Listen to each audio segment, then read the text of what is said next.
I am a very peculiar individual. Uh, I have recently been looking into electric bacteria because that interested me, and it mostly interested me from the standpoint of, well, photosynthetic organisms don't really have a very good conversion rate from the energy they get from sunlight to actual food energy. It's something like 4 to 6% efficient at converting sunlight into chemical energy, I think, was one estimate I saw. I'm getting ahead of myself, but like I always do, I end up getting into weird rabbit holes. And then the dark oxygen sort of discovery came about. And when I first heard it, I thought, oh, this is just going to be a load of bullshit. Because it just sounded way too convenient to try and thwart mining companies, and I'm very well aware of how a lot of people are against mining companies. And while I do understand that it is very harmful to their environment, what I mostly knew back then was, oh, maybe these environments just need new holdfasts for the organisms, and then they would flourish. If you take away all the rocks and everything, they'll recover eventually. They don't necessarily need this to be metal, but over the course of all this, and reading into the paper that went into the discovery of dark oxygen, I am very confident that I would be wrong on that, and I am very confident that they are wrong on it being an electrolytic uh, breakdown of water that's causing these oxygen levels, for more than a few reasons, and I'll cover that near the end of the video. But uh, so my other implications are with astrobiology and potential areas to look for more life on Earth today in places that we already know of. So, uh, before I get too into it, I should explain the basics of life and as to why something like electric bacteria can exist. Now, to the layman, it's very simple to understand how a living cell works or derives its energy, right? The very basic plan for a cell, if you're a bacteria, right, or a mitochondria, because that's how we get our energy, or that does this process for us, um, is at the surface of the cell, you have an enzyme called ATP synthase. ATP synthase is there to take in positively charged ions into the cell, and as it allows them in, it steals some of the energy that this ion has trying to force its way in to, well, to bind ADP, or adenosine diphosphate, which is adenosine with two phosphate groups on it, into ATP, getting it that extra phosphate onto it to make it adenosine triphosphate. Then the reverse reaction occurs whenever that ATP starts working on an enzyme somewhere else. So it's an energy carrier.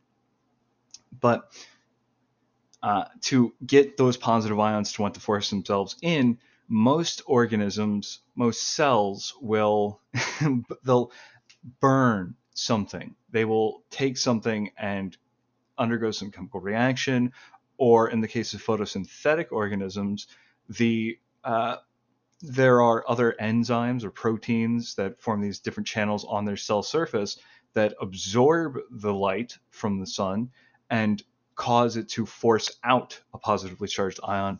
Thus, the whole thing with life can be viewed like a battery.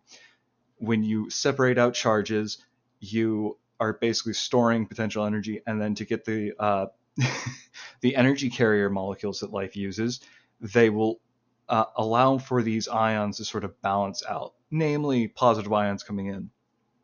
And that's the basis for life. And, some other things like photosynthetic organisms will tend to make sugars in order to store that energy for later, because obviously when the light goes away, well, you need something to burn to keep your cells going, to keep all the other processes going. You can't just rely on ATP alone. And that's thus why most photosynthetic organisms produce things like sugar and oxygen. They don't have to. And I'm definitely getting way off topic, but that brings us into electric bacteria. Now, what if you didn't need to burn something to get a reaction to go? Or you didn't need to utilize something like oxygen pulled within your cell to get a chemical reaction going. Instead, because what oxygen does is it's the electron acceptor, because oxygen is it wants an electron, right? And so in these reactions, you're basically transferring over the electron to the oxygen and allowing the process to go through, which proceeds on towards the charge separation. But electric bacteria, which were, I believe, first discovered in marine sediments, in anoxic marine sediments, they don't need to utilize oxygen to take on their electron or to be an electron acceptor. They have conductive wires that allow them to basically push that electron onto something else in their environment, something else that wants an electron. So it doesn't need to be oxygen. It can be just about anything that will accept it. And the crazy thing is, it doesn't stop there. Instead of just using it like a new form of respiration, right? Instead of needing oxygen or iron or something else to take this electron, they can take higher energy electrons within themselves, steal some of that energy to drive their own metabolisms, and then output that lower energy electron back into the environment, meaning they truly can survive off of an electric current, or even just a voltage gradient, voltage difference between two areas. They can be the ones facilitating the current. So for the sake of this, I'm going to call these electric microbes electrosynthetic organisms, because they utilize an electric current, an electric differential for their own processes, their own synthesis of whatever it is. So, and that'll make things a little bit easier, but there are some interesting implications, because there are a lot of different sources for electric differentials besides, electrochemical reactions, like, you might see in a lead acid battery, or what usually drives life. And there are especially a lot of these deep down, right? So two of these effects are the triboelectric effect, which tribo means to rub. I'll briefly mention, if you've ever heard the term tribadism, that's why it's called tribadism. It means to rub. And a side point, very out of the scope of this video, the other is the piezoelectric effect. And for the triboelectric effect, that is most easily described as if you've ever rubbed a balloon on your skin or on yourself and then moved it to your hair to get your hair to stand on end, or if you've ever put on socks and rubbed them back and forth on the carpet just to touch someone. That is a triboelectric effect. Whenever two materials, usually two different materials, rub together, but sometimes they can be the same material, one gets more positively charged, one gets more negatively charged, generally speaking. It's a little bit more complicated than that. I'll link a video by a channel called 326, who the guy behind it goes into more detail about the triboelectric effect.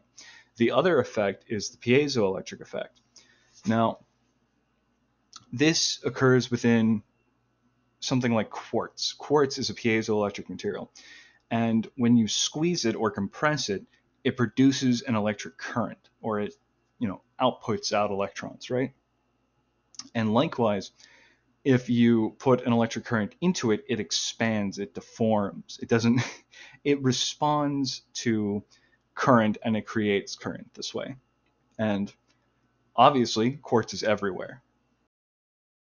For the piezoelectric effect, it's very easy to understand it, because this compression can cause an electric current, and when you put the electricity back into it, it deforms it. And quartz is all throughout. the Earth, right? Uh, Quartz is actually made up one of the most common molecules on this planet, which is silicon dioxide. But it's the crystalline form of it. Uh, the thing with quartz is people have used it to try and get energy from sound waves because of that compressibility, and it's used in a lot of different applications in electronics. But the application of it being able to derive an electric current from sound in the environment, or other implications that I saw, was trying to put a piezoelectric charger in the shoes of soldiers. Uh, that didn't work out very well. Believe it or not, humans don't actually produce a lot of. We don't use a lot of wattage whenever we're moving. We use up quite a bit of energy, but the amount of watts that are produced isn't very much. And so when you start putting something resistive that's trying to leach energy out of your motion, um, it's very uncomfortable, from what I read. But uh, that's besides the point.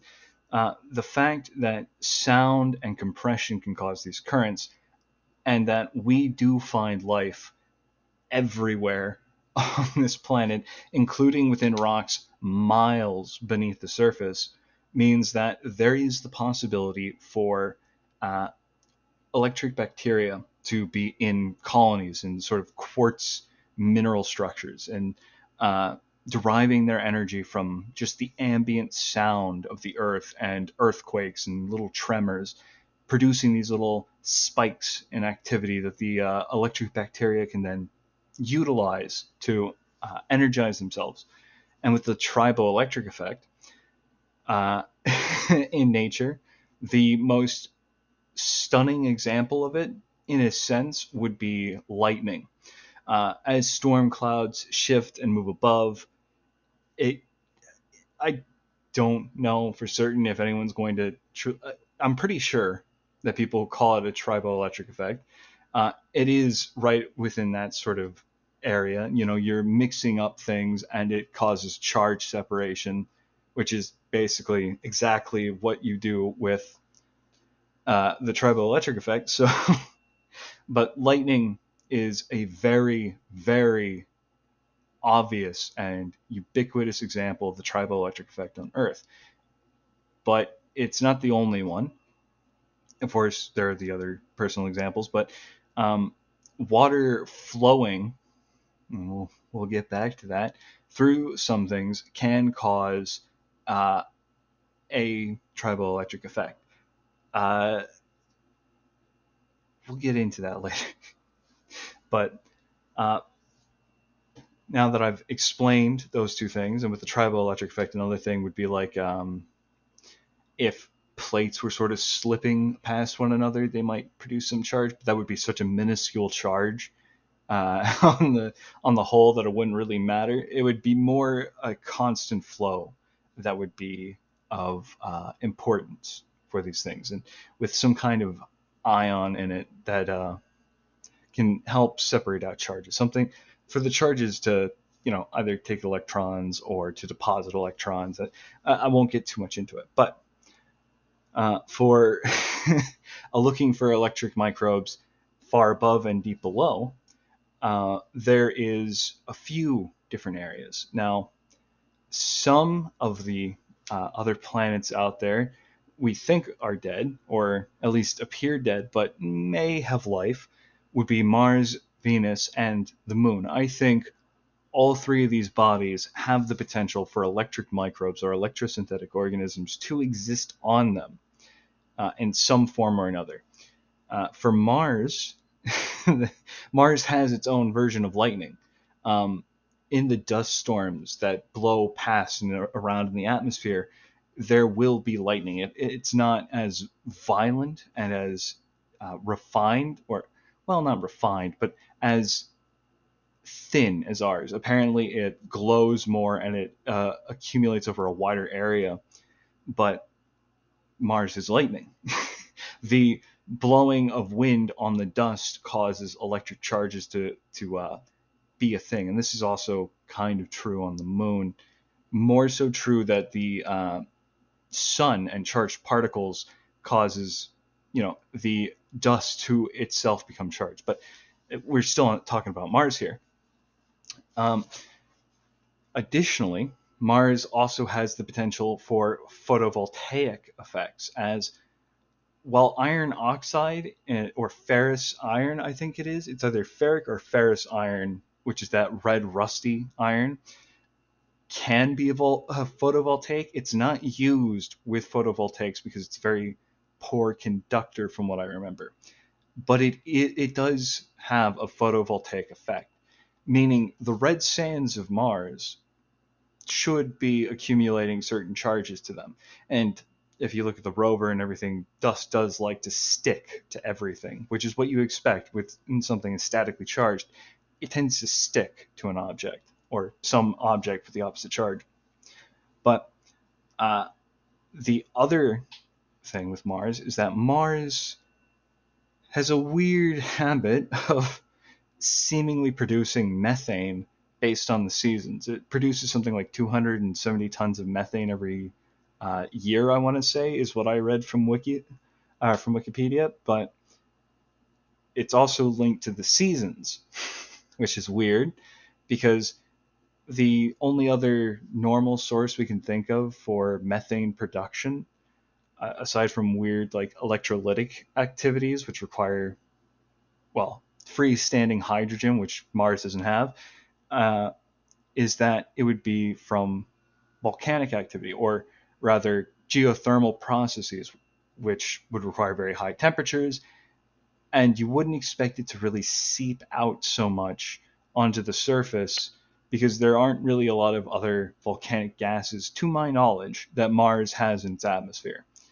However, methane is something that is produced by various archaea and bacteria on Earth in their metabolisms.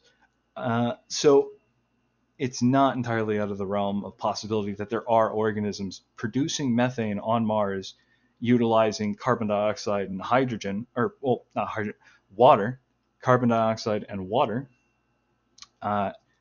with it on the Mars' surface. But that covers Mars. Now, Venus. Venus also has wind, and it also has dust, and it's a very thick, heavy atmosphere. So that dust is moving with a lot of energy. But Venus also has lead sulfide, which is an even better photovoltaic than ferrous iron. Lead sulfide was actually used for some of the very first infrared scopes. So it's a good, photovoltaic, and it's been seen snowing on Venus with lead sulfide. Or lead sulfide actually boils at a very, very high temperature, way, way higher than Venus's surface does. I'll post it on the video, but the only explanation proper for that would be lead just atoms mixing with, or lead particles mixing with sulfuric acid in the atmosphere. But that's not important. What is important is that, again, you have charge potential with these photovoltaics causing, an excess of electricity on the planet of Venus. And Venus has already been in the headlines for its phosphine detections and the possibility that there may be life. And I don't I don't know about life being within its atmosphere so much. And it's difficult because the surface of Venus is so blisteringly hot. It's hotter than any life that we know on Earth can survive on so far.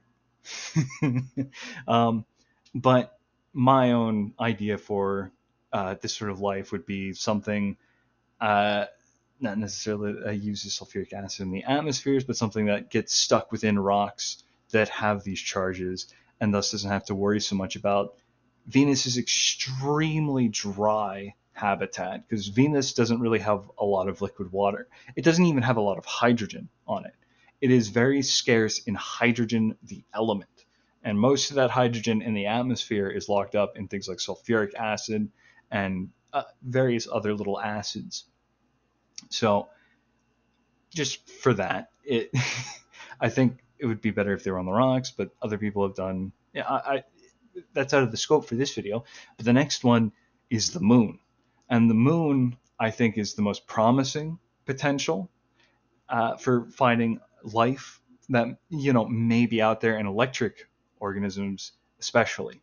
So the moon formed very, very quickly with early Earth. It did not form immediately. There's a whole Gaia collision impact hypothesis that goes with it. But the moon and the Earth have been interlocked with each other from very near the start. And the moon, from everything I've read, very likely was habitable and was moderately Earth-like for a long time before its atmosphere was fully stripped off by solar wind, because it didn't have its own proper magnetosphere to protect it. And the moon being in such close proximity to Earth, and life seemingly originating on Earth really early, about as early as we think it could have formed, there are organic signatures of life, means that if panspermia is possible, if impacts on Earth can knock rocks into space that contain life and that life can survive for a while, you would expect that the moon would be the first thing that Earth life would contaminate. And because the moon was habitable and may have had an atmosphere very, very similar to Earth's, it is very likely that there may be vestiges of life that went onto the moon and survived and, well, became like some of the Earth life here is, where it goes deep, deep underground and lives within rocks and derives its energy from lithotrophic reactions, autolithotrophy, and chemoautolithotrophy, all these very weird chemistries that you can find from extremophiles and just weird organisms within rocks. But with electric bacteria, potentially, the moon has a lot of silicon dioxide, may have quartz, and it may have other things, but the moon has all sorts of interactions between its very long day-night cycle, which causes flexing and tension, you would expect, because of thermal contraction and expansion. It has charged particles that are all over the surface from solar radiation and cosmic radiation hitting it. It is very, very likely, I think, that the moon itself may contain, if not just some sort of primitive organisms that are surviving within it off of chemotrophy, that it may have electric bacteria. So those are those areas. And then for testing, we already have Mars rovers, and there were some interesting results with a Mars rover in the past for life. I think the best thing to look for would be to just have a sealed chamber. You fill it up with a substrate. You have it containing the same atmospheric gas that's out there, and you either expose it to sunlight to see if it's photosynthetic or photovoltaic, or you sort of blow it with wind, or ionized wind even. And you see if the atmospheric composition within this sealed container changes in a way that it shouldn't by abiological methods. You can have your own analog of these materials on Earth that are completely sterile and repeat the experiment and see what's different. Because we know the composition of Martian regolith and of the atmosphere with a very, very high degree of certainty.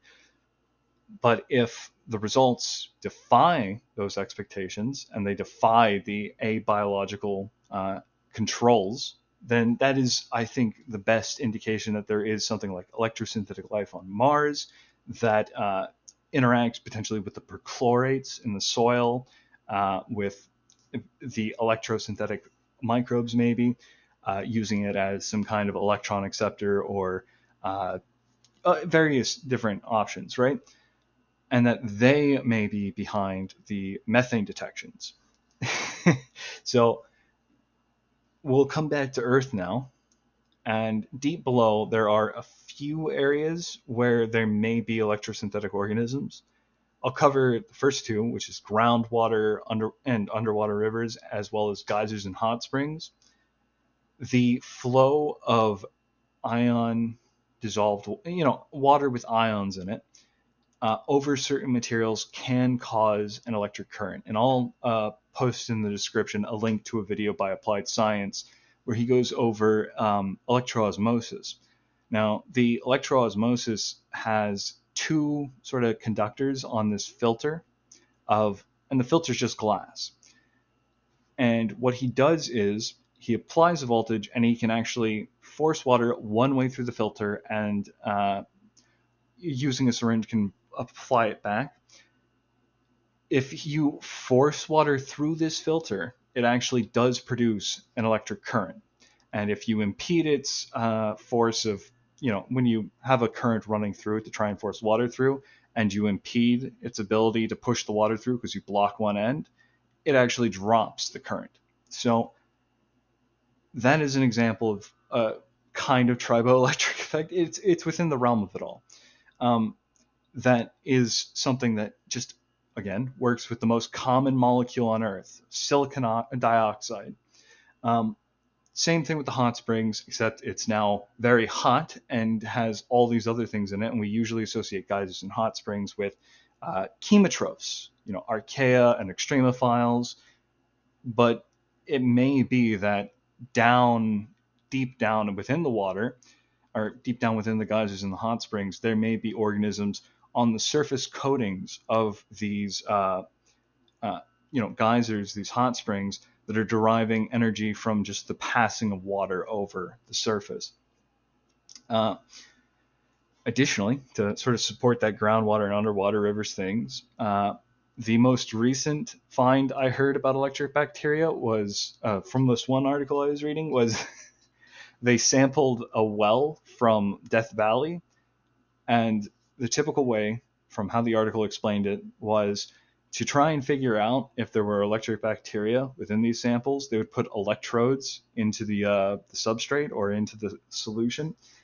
And if there are electric bacteria, you can either put in a higher voltage than the surrounding substrate with your other end, and it should potentially feed them, or you put these electrodes in and you have a lower voltage than the substrate, and you'll get a current flowing into it from these organisms as they use effectively your lower voltage electron as the electron acceptor.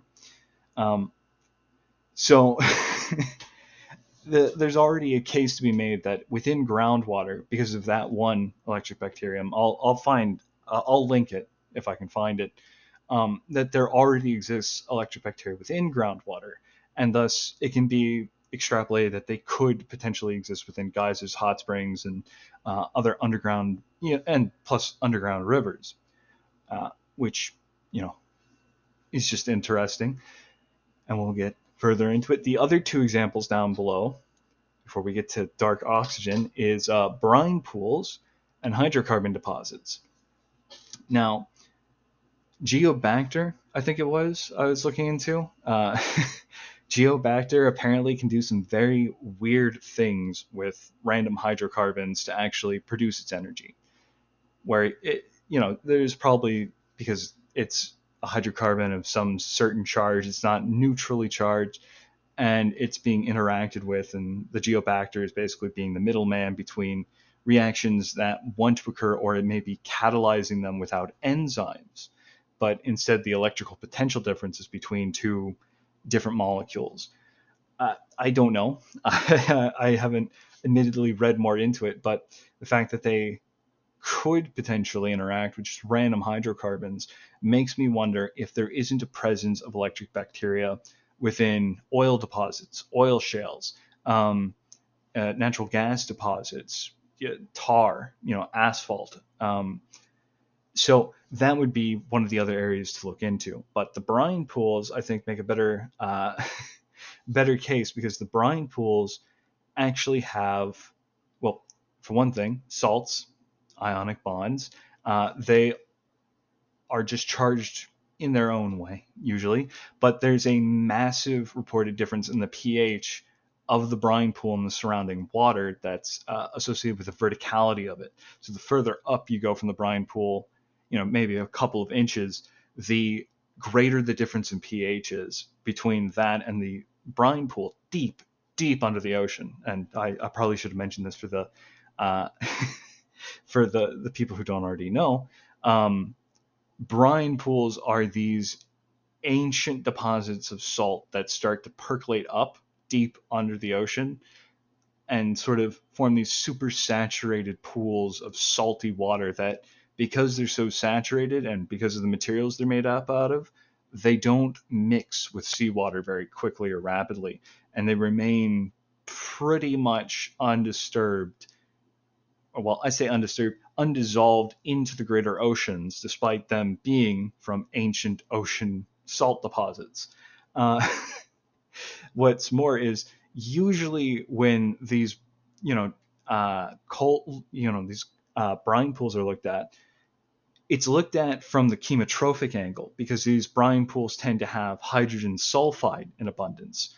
But if it's the case that at the fringes, at the margins, which is usually where you find animal life at these brine pools, that electric bacteria can make use of the salts in the surrounding area to either, derive some charge or some life to basically just, my hypothesis is that there are electric bacteria around brine pools. I didn't look into this, admittedly. I didn't really have too much time. That's something to look into in the future. But my hypothesis is that there are electric bacteria at brine pools at the margins, either floating right above the brine pool and making use of that pH gradient, or at the edges of the brine pool, again making use of the pH gradient, and that they may play a role in degrading these brine pools over time and helping to get these, well, usually halogen nated compounds, but not always, because it's usually like, I think barium sulfate was the main one, but it helps to get them dissolved back into ocean water. So now on to the final topic, the whole dark oxygen discovery and how that plays into all of this, right? Like I mentioned at the start, I was immediately skeptical about the whole dark oxygen discovery. And not only is the electrolysis idea really weird and it doesn't really make sense to me, but also I assumed that there had to have been maybe some bias or some motive behind it against, again, the undersea mine, or not the undersea, but the mining of these nodules within the sea. I'll just get into the electrolysis part first. So electrolysis is normally a pretty corrosive thing whenever you're electrolyzing water, right? And that's for two reasons. One, the process first will make, if I'm remembering everything correctly, it starts making positive and negatively charged ions, which are going to go to these poles, and that can be in the form of hydronium, which is H3O, and hydroxide ions, which are OH or HO. And these will react with a lot of things, right? So now hydroxides and hydronium can react with quite a few things, but the other bit is whenever these actually do get broken down, they do get electrolyzed into their constituents, hydrogen gas and oxygen gas. The oxygen itself is pretty reactive, but oxygen's already available in the environment. Hydrogen is also fairly reactive and is going to react with other things. And most electrodes that you can just get out there will react with either the hydronium, the hydroxides, or the hydrogen and the oxygen. So, and because of the voltages, this can actually get pretty violent at the surface of an electrode. And corrosion is always an issue for these electrodes because, when you're dealing with reactive chemicals and you're also dealing with, gas bubbles forming on the surface and then maybe collapsing or moving. If you're talking about in the deep sea, that the bubbles aren't going to be an issue, but most things break down like this. So most electrodes that are used for electrolysis now are using things like platinum, or they find, and the article that this is from talks about how I believe it's the manganese oxide that's within these nodules might have a catalytic effect, but then there's the next angle for this, right? So if you get past the corrosion, you say, okay, that's fine.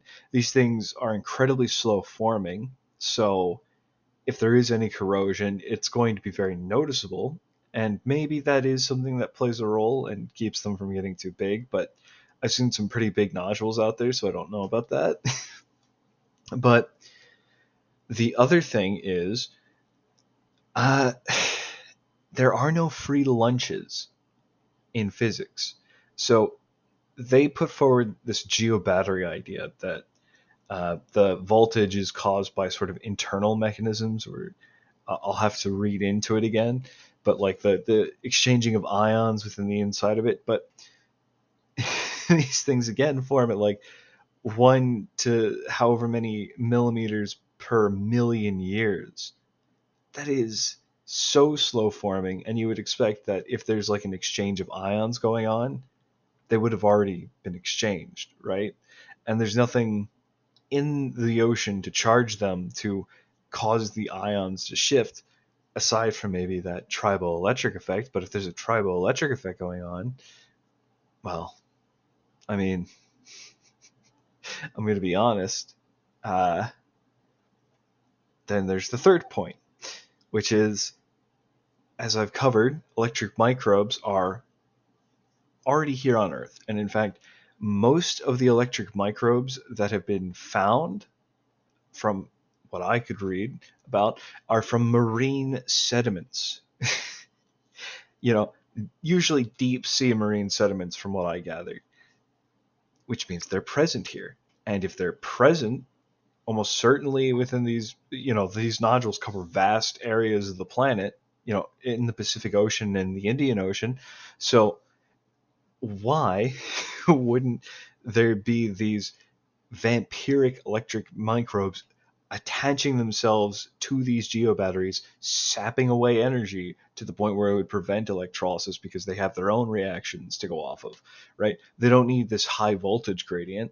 There aren't that many high voltage gradients out in nature that they would already be utilizing, and they can still utilize them. So all of those points just don't make sense. And of course, that ties into my hypothesis, which is that it's not electrolysis that's producing this O2. It's some kind of electric microbe that is running off of triboelectric effects with these nodules and producing oxygen as a byproduct of some metabolic process, kind of like how most photosynthesizers produce oxygen as a byproduct. Um, just as an aside, if you ever heard that photosynthesis itself produces O2, that's a lie. There are photosynthetic organisms that don't produce oxygen. So, uh, you've been lied to. Now, the article actually has some interesting things that kind of lean more towards my idea than the whole, electrolysis geobattery idea. Uh, so, one of the things that sort of supports the biological activity thing, which isn't from the article actually, is the biological activity within these communities. I've heard people saying that they have as much diversity as rainforests do. They're certainly not as full of life as rainforests are, but the reason why this would be interesting is removing the nodules from an area does not change how you would typically expect these communities to get their foodstuffs, which is marine snow, which comes from above. The nodules would be completely distinct from that food source because they're all the way on the sea floor, and all of the marine snow originally comes from the surface of the ocean and trickles down. So with that in mind, why aren't some of these communities even recovering on the microbial level? And the best way to explain that is the primary producers for this environment, for this, ecosystem, have been removed. You look at a forest, right? Uh, you take away all of the trees, all of the grass, all of the plants. The microbes aren't even going to be able to recover from that, right? As soon as they eat up all of the organic bits within the soil, the fungi, and everything like that, if the primary producers aren't there, the microbes are going to be scarce. They're going to be very, very sparse everywhere. You aren't going to see as many animals around because, I mean, they're probably going to be transient going through there anyway, but there's nothing for them to eat. So you need primary producers in an ecosystem.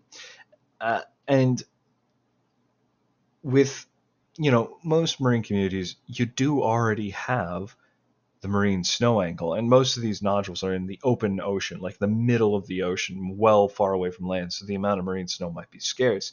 But the marine snow, again, isn't vanishing, and the microbes haven't recovered, despite the fact that the well-established idea of the primary food source for these communities has not disappeared. Only the nodules and some disturbances on the seafloor. You can argue that the suspension feeders might have, that are attaching themselves to nodules might be necessary, but microbes in the soil don't exactly give a shit about suspension feeders, right? In fact, they would almost certainly flourish more if there weren't these suspension feeders eating food that might settle towards them. So then once you get into the experiments performed, it gets even more, supportive of my idea. So the paper discussed a number of substances that they were exposing to the nodules on the seabed, and some that they were doing ex situ, or on the boats. They would get them from the site, pull them up, and then they would try and keep air out of it and put them in these chambers, and then give them other chemicals and see how the O2 concentrations changed. And they did this over 3 different expeditions, right? And they have a lot of tables for them.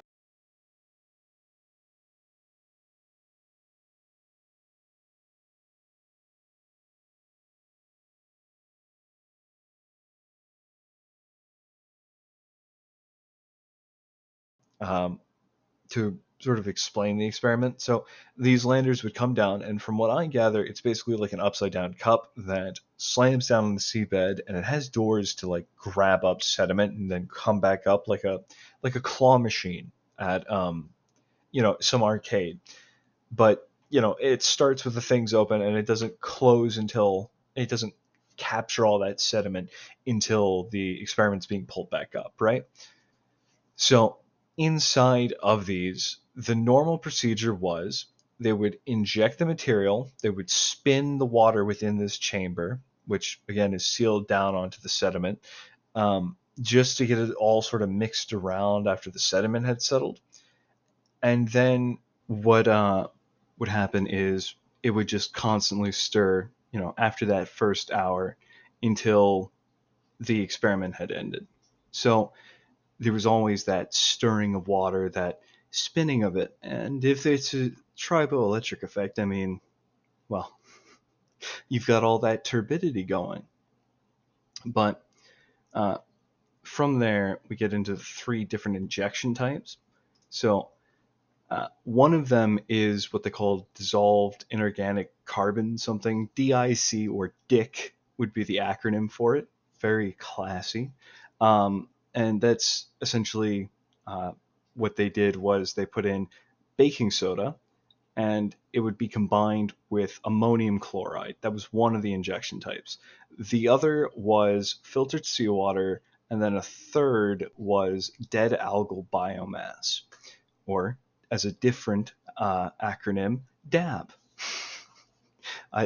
They didn't use these acronyms, sadly enough, but it's the thought that counts. Although I'm certain they didn't think about that. So because of how this went, sometimes I guess the injections wouldn't work, so they would also have controls that were unintended or intended at some points. Um, the weirdest thing is the samples that receive like the highest oxygen ones are either like the highest oxygen measured was one that injected dead algal biomass, which I should also point out.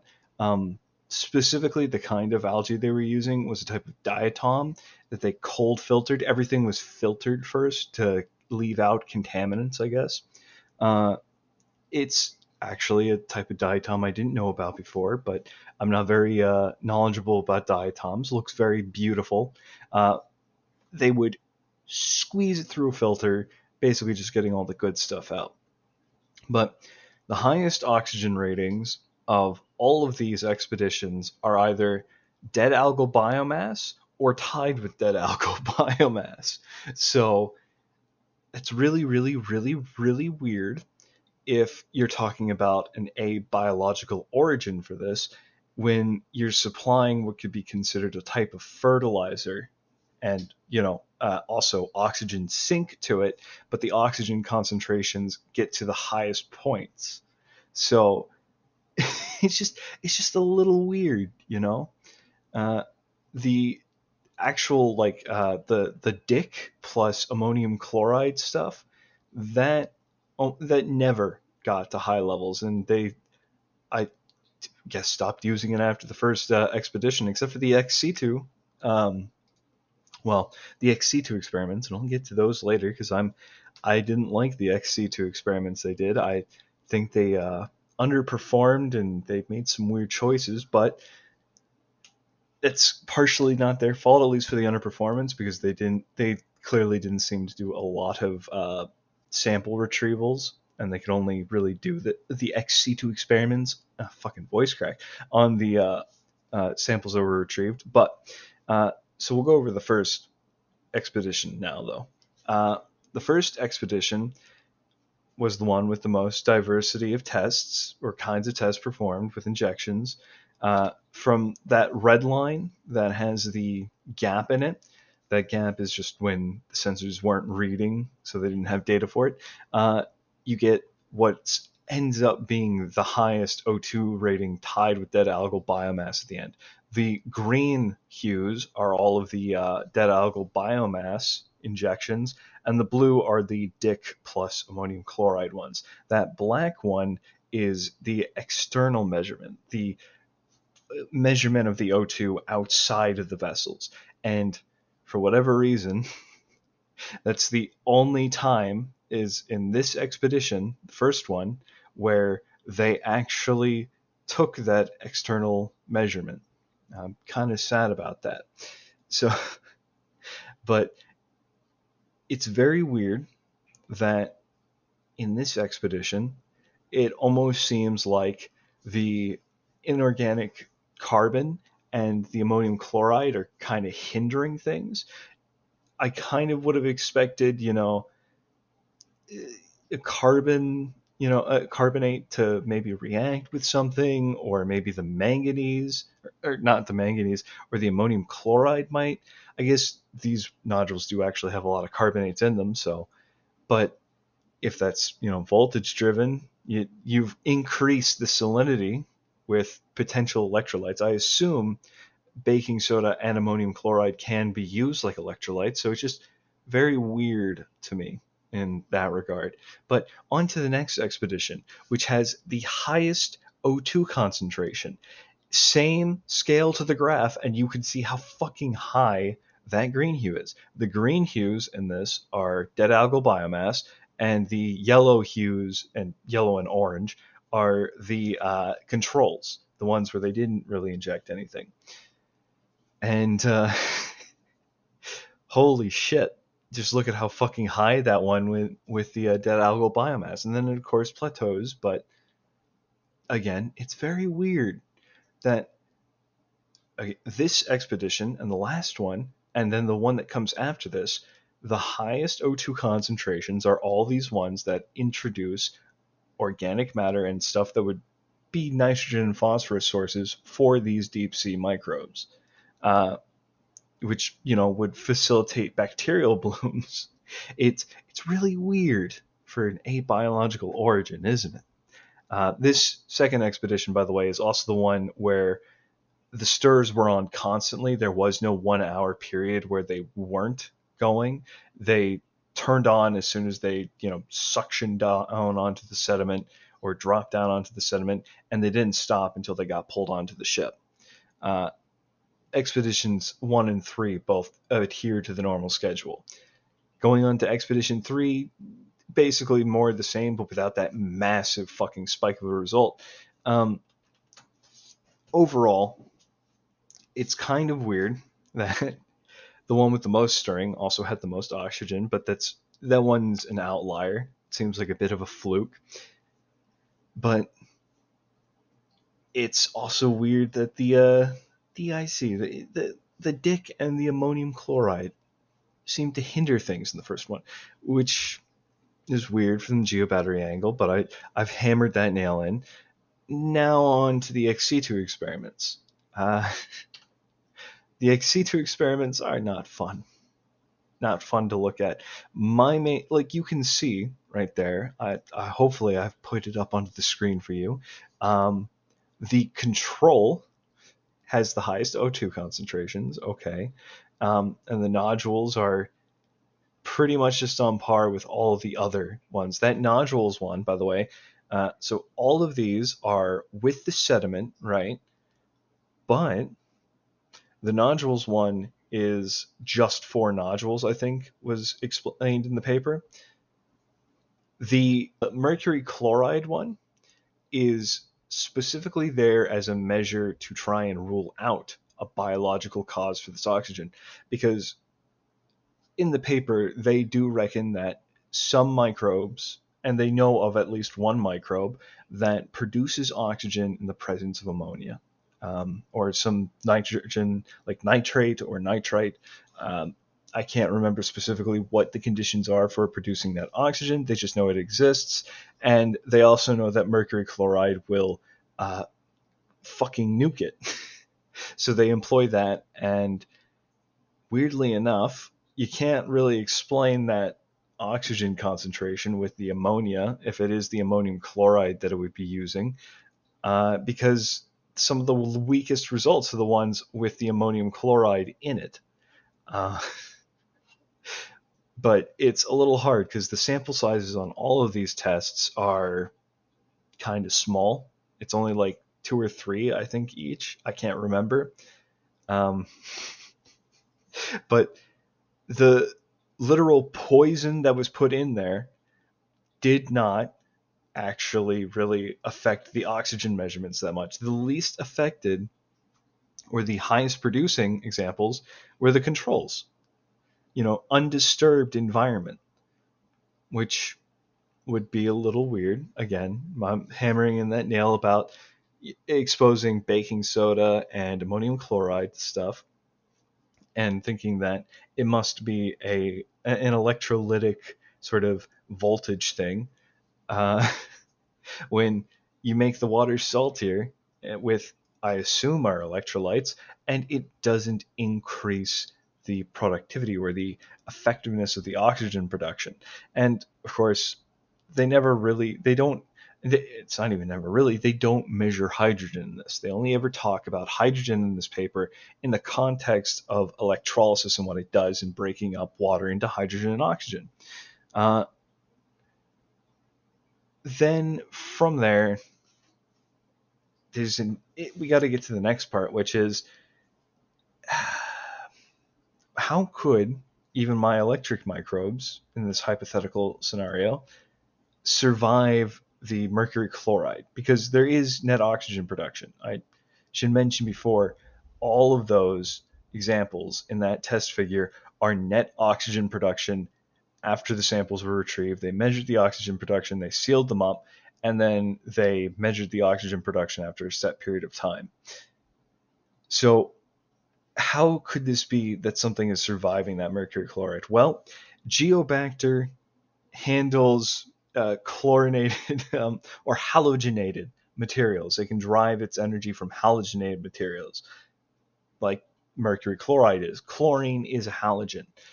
So it is entirely possible that they could survive it without too many repercussions, uh, or at least derive energy from it as well. The weird thing is, and they do mention this in the paper, that something or some things could survive in the pores of the nodule, unaffected for the most part from the mercury chloride. But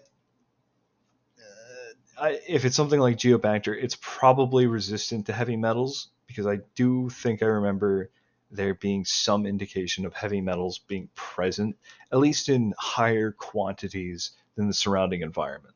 So they might already be more resistant just by being something that colonizes these nodules. Uh, then finally, I've kind of mentioned this before, there's the open opportunity. Why would these nodules, which do have a voltage, which are in deep sea sediments on top of them and around them, why wouldn't marine, electric microbes, which are the most numerous ones, have colonized these various nodules? Uh, and I have some tests to propose for future expeditions and stuff to maybe test out my hypothesis as well. I might be a little bit biased. Namely, I want to see if the O2 levels can increase when you have electrodes attached to any of these nodules that have a lower voltage than the surrounding environment versus a higher voltage and then no voltage for the control. So, or no voltage difference for the control, to see if you do actually get a higher O2 production from having a lower voltage potential, like you're basically pulling electricity out of the nodules. That, again, kind of indicates to me that it might be some kind of electric micro facilitating the oxygen production, because now it's utilizing the difference in voltage one way or another to facilitate its metabolism.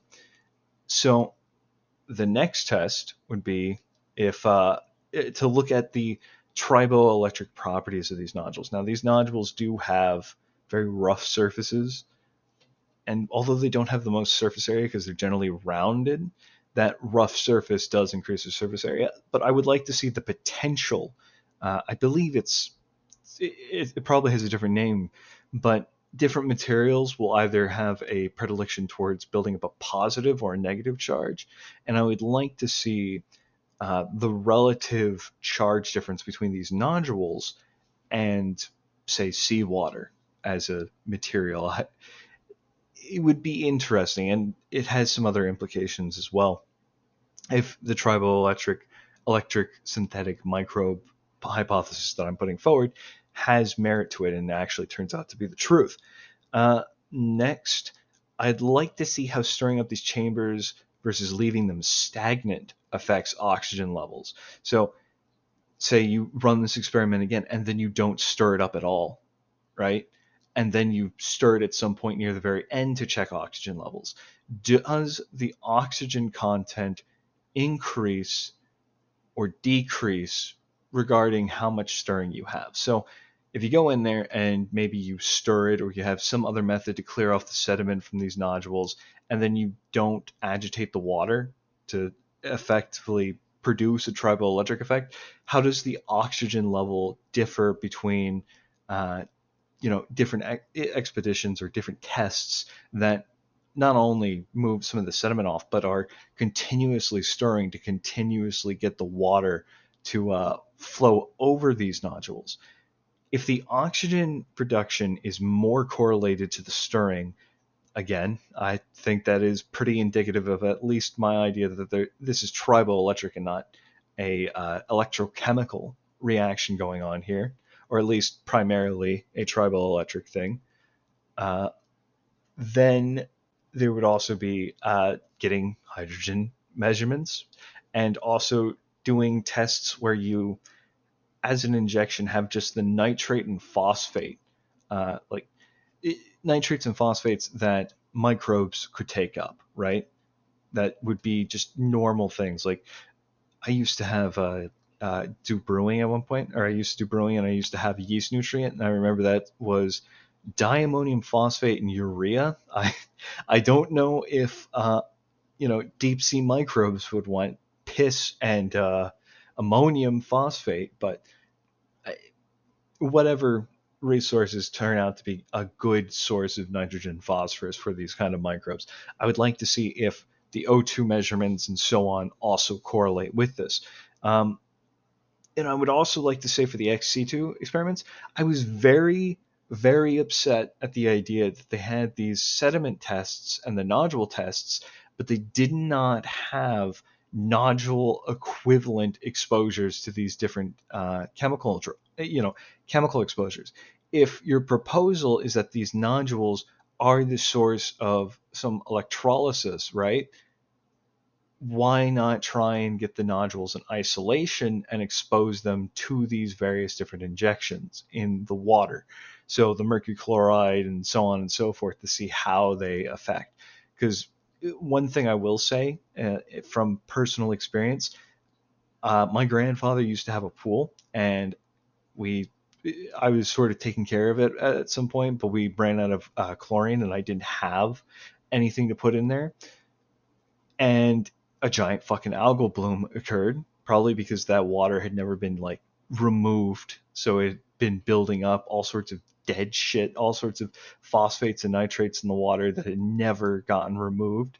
But trying to put chlorine in there and kill all of the microbes, pretty much the poison is sacrificed on some organism, some of that biomass. I would put in so much chlorine, and it would kill off a whole bunch of it, but it would never kill all of it off, and I would have to keep upping the doses until I finally got enough of a dose to actually kill everything, and then get the chlorine back in, and then to leave it there so that it, wouldn't fucking bloom over again, and I wouldn't have this green pool there. So it would be interesting to see, again, if the poison does actually affect O2 production in just the nodules.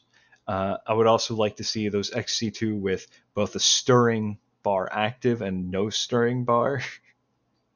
But that's, the stirring turbid action versus no turbid action. The next would be to a test on the nodules to see if you wash and sterilize them and then put them back into cold seawater that's also sterile. You're using distilled water and instant sea that's been, or like that instant sea powder stuff that's been thoroughly heated up or whatever you need to without decomposing it, keeping it chemically the same but killing anything inside of it, and seeing just how much oxygen it produces compared to the non-sterile nodules. Again, more rigorous tests to rule out a biological origin to all of this, and to see if it's actually electrolysis or not.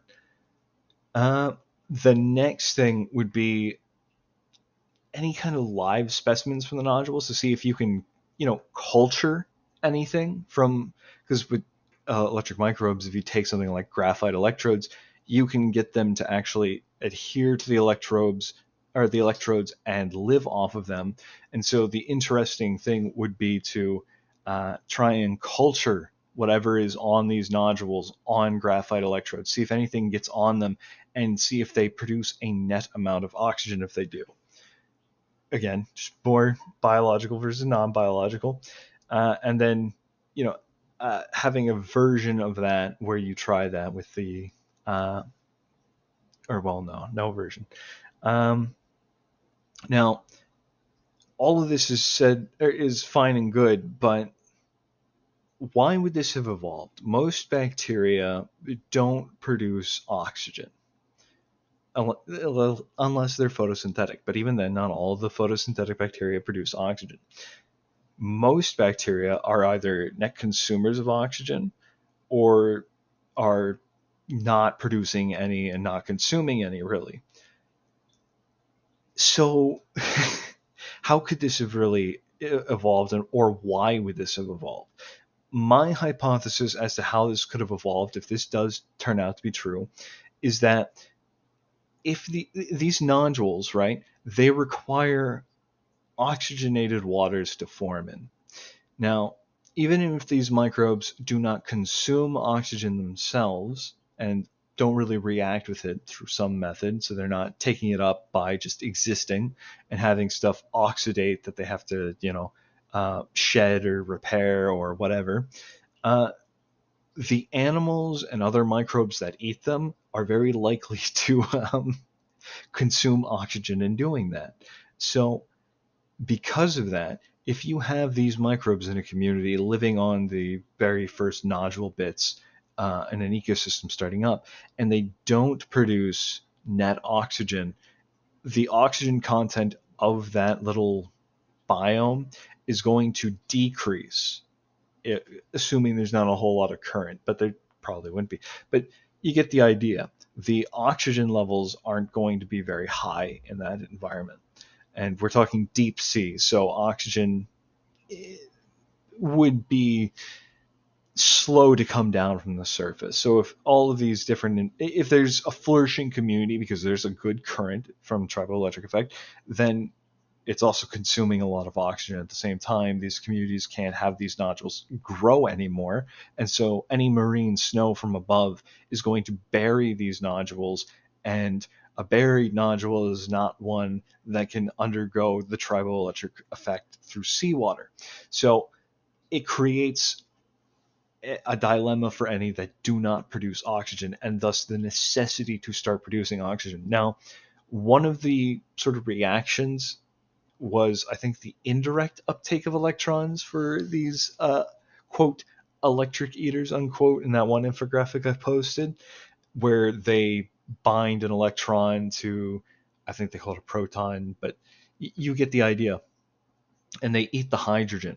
Well, if you eat the hydrogen off of water, you leave oxygen behind. So that could be an option. And of course, there are other options, but that's just one option. And thus, if you have microbes leaving that net oxygen, these communities can grow and flourish. And in a sense, that would make these nodules very similar to stromatolites in the sense that they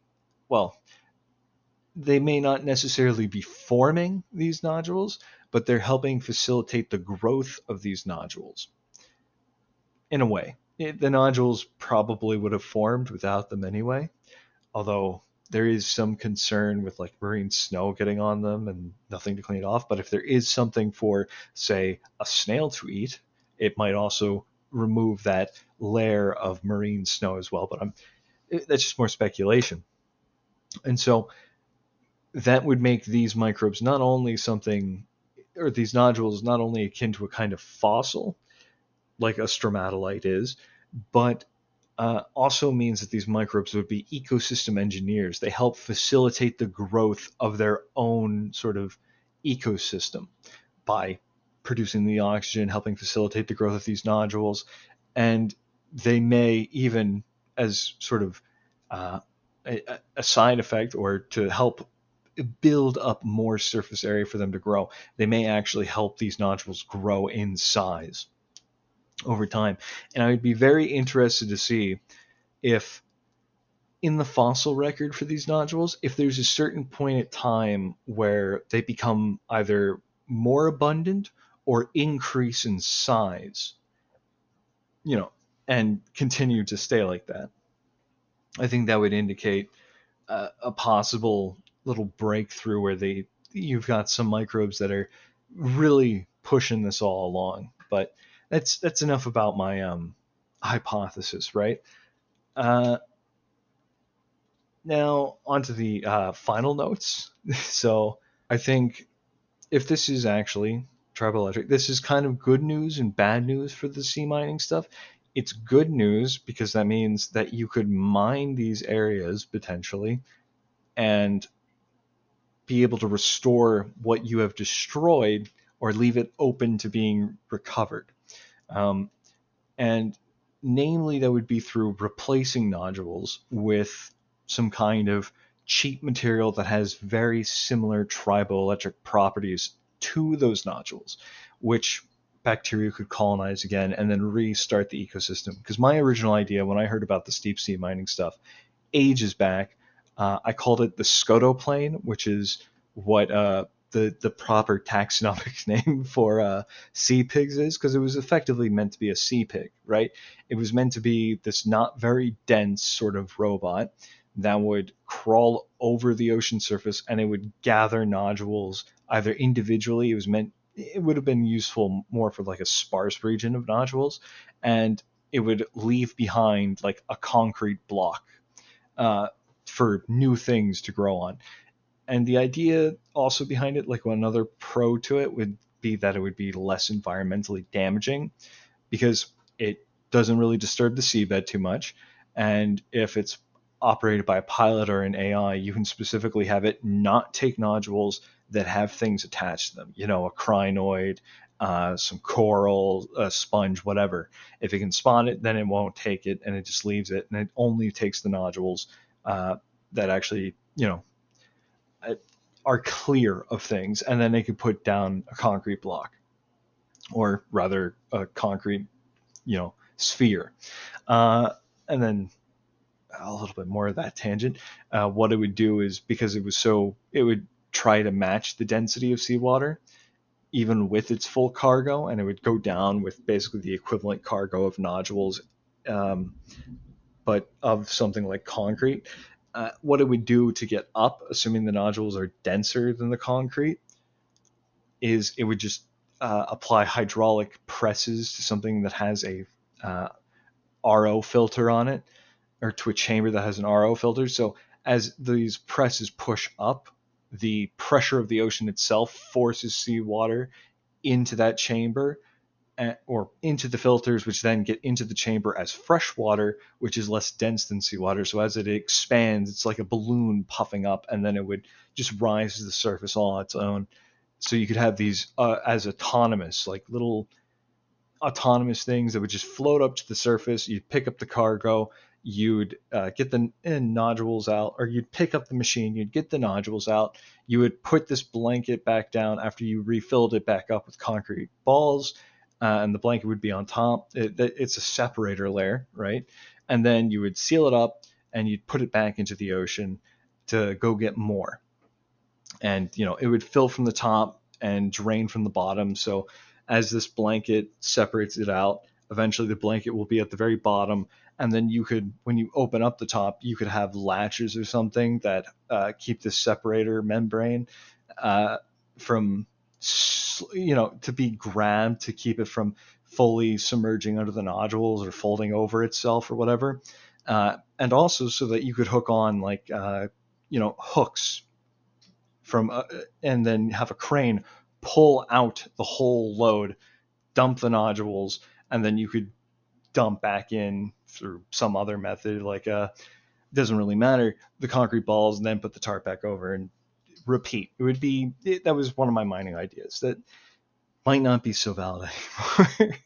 But now that I'm past that long rant, one of the things I think might be a likely candidate is Shewanella.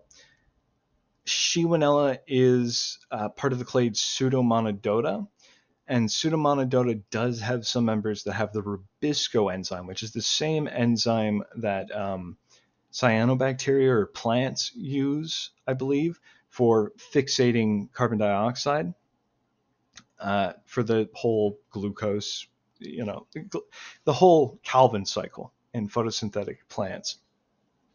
So there are also some Pseudomonodota bacteria that produce oxygen, the anaerobic photosynthetic ones that utilize elemental sulfur, it says in my notes. So the other thing that I wanted to look into was hydrothermal vents, and if those communities actually produce oxygen, because I couldn't find, it just randomly popped into my head while I was researching for this before even the new dark oxygen stuff came out. I wanted to figure out if hydrothermal vent communities produce oxygen from the metabolisms that their endosymbionts have, the microbes that are the primary producers there, the chemotrophs. But I couldn't find anything. And then another final point that I probably should have mentioned with the tests is it is entirely possible that if these are electric microbes, that electric microbes could be trapped inside of the nodules, still living, still producing as an endolith, but the best way that you could get them out would be you take a nodule, right, and you keep it cool all the same so that you're not temperature shocking the bacteria or anything. You're keeping it at the temperature it survives at. You wash and then sterilize the surface of these nodules, and then you put that into, again, clean seawater, and then you chip off the surface just to expose any endoliths out into the water again and see if there are any of them in there. It could also be a way of, again, if these are electrosynthetic organisms at the heart of this oxygen production, it would be an interesting way to see if these communities have changed over time in the composition of which microbes are colonizing it, or if there are microbes that have been completely wiped out and replaced by different electrosynthetic microbes at some point or another, because these form incredibly slowly. So you can actually get a sort of, time frame for when this event would have occurred, where one type of bacteria gets replaced with another based on how many millimeters in you cracked the surface off to expose bacteria. So just one of those final things. Anyway, thanks for listening to my sped talk. I hope my singular subscriber has enjoyed it. It took a while, but I kept researching stuff and having to stop, and well, there's more shit to research, so hopefully you have enjoyed. And the next video is probably going to be on macroscopic electrosynthetic organisms and the really fucking weird shit that I've come up with in thinking about them. So hopefully you'll enjoy that one too, if you enjoyed this one.